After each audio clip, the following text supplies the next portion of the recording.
Everyone aspires to be the best at something, but when this confidence transforms into taking others for granted, the universe might deliver a lesson. Understanding that there's always someone better out there is the key to humility, which is what truly defines the strongest individuals. My name is Mina, and I've been married to my husband Thomas for 2 years. When we decided to tie the knot, Thomas warned me about his troublesome sister, suggesting she might become a burden. As an only child, the prospect of having a sister excited me. But Thomas's words also sparked anxiety and curiosity about the kind of trouble she could bring. Now, 2 years into our marriage, I fully comprehend and have experienced what Thomas meant. I was born into a relatively wealthy family where my father runs a mid-sized trading company. He is well-informed and progressive in his thinking.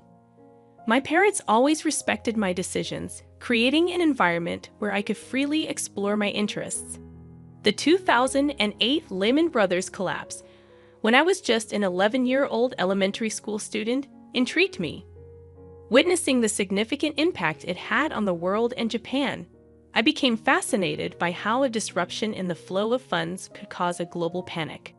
This sparked my interest in researching financial circulation. Naturally curious and apparently quite intelligent, my parents had me take an IQ test, and the results exceeded the normal range.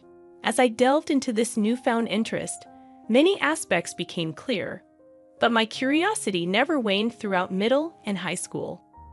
Continuing my exploration of this topic, I pursued a major in college that allowed me to deepen my understanding.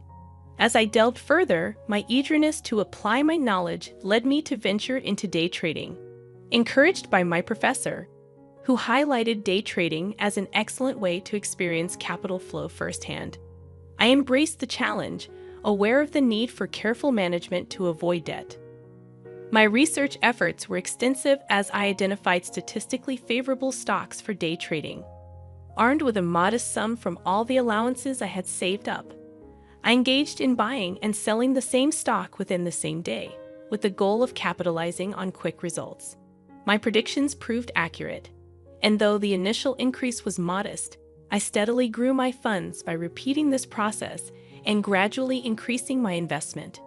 In a year, I managed to amplify the initial amount by more than 50 times. While the sum may not have been significant on a larger scale, my primary concern wasn't about the magnitude of the achievement. What mattered most to me was whether the answers I had derived from my research were correct. During my university seminar, I encountered a student named Thomas, known for his analytical skills. Our shared perspectives on various topics drew us close, and after graduation, despite my initial plan to join my father's company, Thomas proposed an alternative path. He identified a job at a foreign investment firm, a proposition he presented on the day of our graduation ceremony. Following a celebration, Thomas confessed his feelings, and without hesitation, I said yes. His intelligence had always been a source of comfort, and his understanding nature made me feel at ease. As we both embarked on new journeys, gaining experience, our relationship continued to strengthen. Inspired by the concept of trade at my father's company, I dedicated myself to researching foreign companies to gain an advantage in negotiations and established a robust foundation for our deals. Thomas, with his inherent analytical skills, excelled in identifying profitable investment opportunities, earning high praise within his company. Despite our busy schedules, we maintained our connection through dates that provided refreshing breaks before diving back into our respective work. Over the 5 years of our relationship, we became indispensable to each other, evolving into a reliable support system. Deeply immersed in our exciting careers, we decided it was the right time to take the next step. Thomas proposed, expressing his desire to spend the rest of his life with me. Without hesitation, I accepted his proposal, eager to begin our life together. However, when it was time for a family meeting, Thomas disclosed something important about his sister, Alice. According to Thomas, Alice, his sister 2 years younger, was known for being challenging. He cautioned that she might cause some discomfort or inconvenience. Alice, exceptionally bright from a young age, developed a competitive spirit, looking down on others, including Thomas, whom she considered inferior. Even though Thomas was regarded as a prodigy, Alice claimed superiority, joining a rival investment and consulting firm to compete with him in her career. Thomas was worried that his engagement might affect Alice's pride, as she always sought to prove herself superior. Having no close friends and seemingly without a significant other, Alice appeared to harbor insecurities, masked by a brave face. Thomas was concerned about how she might react, fearing that she would intensify her efforts to demonstrate her strength in the face of our engagement. Attempting to reassure Thomas with a light-hearted "it's okay" proved ineffective, as his worry seemed unending. This only heightened my curiosity about his intense sister, Alice. Finally meeting her at a family gathering, her sharp, intelligent beauty was unmistakable, though a certain coldness lingered. Whether that was intrinsic to her nature or a result of my preconceived notions, I couldn't discern. Thomas's parents, in contrast, were kind and humorous, putting me at ease about getting along with them. However, beyond the initial greeting, Alice remained silent, merely eating her meal while scrutinizing me as if assessing my worth. After the meeting, as everyone was leaving, Alice pulled me aside. Curious about the person I would be, she expressed disappointment, dismissing me as just a girl who secured a job at her parents' company and likely slacking off. She asserted her financial prowess, claiming to move large amounts of money and make significant profits, placing herself on a level far superior to mine. According to Alice, Thomas settling for someone like me was disappointing, and she concluded by stating that today's gain was realizing how much I fell short of her standards. Stunned and unsure how to respond, Alice left the room, leaving me there. Thomas returned, noticing I hadn't left with Alice. Concerned, he asked if something had happened. In response to Alice's jab, I laughed it off, assuring Thomas that it was just a minor comment. Thomas apologized for his sister's rudeness, but I reassured him that I wasn't bothered. It didn't hurt, but I couldn't help but wonder what would happen the next time we met, particularly at the wedding. Strangely, I found myself looking forward to it, anticipating the interesting dynamics that might unfold. Surprised by my response, Thomas and I went on to have a grand wedding attended by family, friends, and colleagues from both sides. We pledged our eternal love and reveled in the joyous occasion, but Alice appeared grumpy and irritated right from the start. Thomas had mentioned that Alice had neither friends nor a romantic partner, so I could somewhat understand her feelings, finding it slightly amusing. During a break for a wardrobe change, as I waited for the staff to assist me, Alice entered seemingly without reason. She remarked that my happiness was only for the day and predicted that, as a plain woman, I wouldn't get the spotlight after the wedding, insinuating that I would just leech off Thomas' earnings. Unfazed, I couldn't comprehend how anyone could be satisfied with that. She declared her intentions to climb even higher on her own and find someone better than Thomas for an even grander wedding. With that rapid-fire monologue, a self-satisfied Alice left without giving me a chance to respond.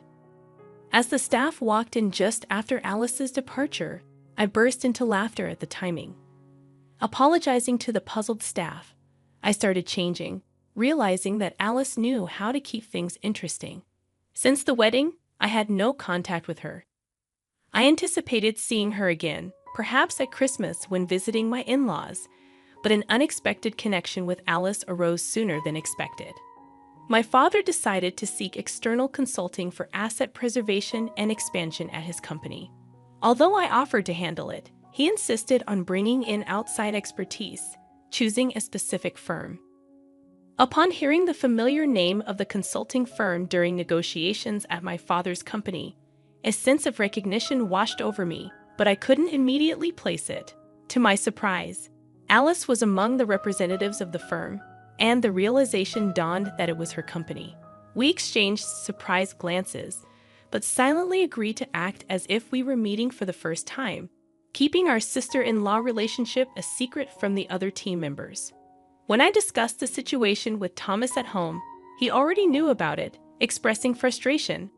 He suggested I step away from the project, but I found the situation amusing and laughed it off. Despite my amusement, I had to maintain professionalism during the negotiations. I pointed out flaws and inadequacies in their proposals, supported by logical reasoning that unsettled them. Alice tried to counter with past examples and mathematical evidence, but my responses exposed their weak points, leaving them silent. The meeting ended in my favor, with the other team agreeing to come up with a second proposal for the next meeting. As I relaxed with coffee after they left, I received a phone call meant for me. Answering the phone, it was Alice. She acknowledged my success, but declared that someone as excellent as her couldn't be bested by me. With a parting shot about not needing guidance from someone like me, she hung up. Bursting into laughter, I held the phone, drawing curious glances from nearby colleagues. From that point on, I took full control of the meetings, with their team often scrambling to respond to my points. Alice attempted comebacks but consistently fell short, her frustration visible. When I shared this with Thomas, he revealed that Alice had never been outdone by anyone before. Additionally, he mentioned that Alice had recently faced rejection from a guy she liked, compounding her irritation. I couldn't help but let out a surprised "huh" and stifle my laughter as the consulting project finally concluded successfully. The opposing team leader thanked us, expressing that they had learned a lot. And as everyone dispersed, Alice and I found ourselves alone. Alice, however, was not satisfied with the outcome.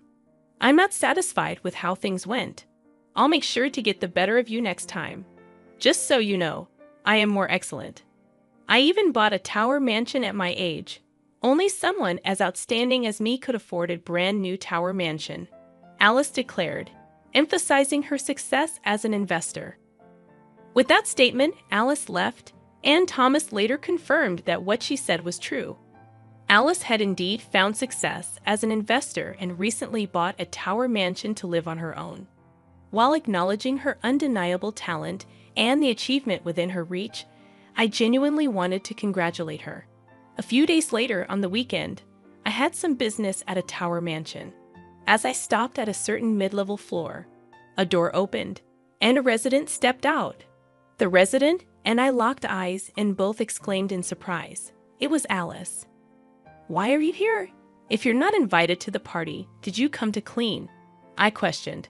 It seemed that today was the day of Alice's celebrity home party, as she had mentioned. "Not at all. I'm here to deliver something to an acquaintance on this floor." "You have an acquaintance here, and you came down from where?" Alice replied. "Well, my home is on the top floor of this mansion. Naturally, I had to come down." I countered, reminding her that she and Thomas lived in a single-story house because Thomas couldn't handle heights. Alice revealed that the tower mansion was her office and workshop. As we argued loudly in the hallway, a voice behind us asked, "Alice, what's going on?" Alice turned and said, "Sorry, Senior." The woman who had spoken and 3 other women looked at us with concern. "I apologize for not greeting you downstairs. I was just dealing with..." Alice seemed at a loss for words. The woman Alice called Senior looked at me, searching her memory, and exclaimed in surprise, "Aren't you Maya?" Alice was visibly confused. The senior explained, "Don't you know? This is Mrs. Mia, our new external board director starting this month.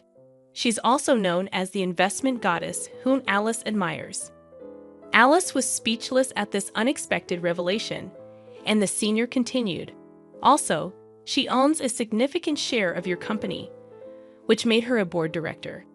Alice was overwhelmed by this unexpected turn of events. The senior added, "Alice, while extremely talented, has a poor reputation regarding teamwork and attitude towards colleagues.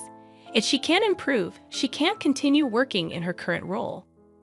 Alice was already knocked out by the harsh reality, kneeling and collapsed on the floor. Later, Thomas told me that Alice, once a fierce wolf, had become a small dog. It seemed she finally understood that there's always someone above her. Reflecting on my previous attitude, I felt a bit guilty for finding it all so amusing. Alice has become a lesson for me to never underestimate anyone and to treat others with respect. Thomas apologized for not being more involved in these events. But it's not his responsibility at all. His concern showed his good nature, and I love him all the more for it. My current hope is to start a family with Thomas soon. I can't wait to enjoy life as a family of 3. If Alice changes her mindset and broadens her perspective, she'll surely find friends and a partner soon. One night, I had a dream of a family of 3. And by the end of next year, we'll be a family of 5, triplets from the Cabbage Patch. I woke up sweating but couldn't help laughing at the prospect.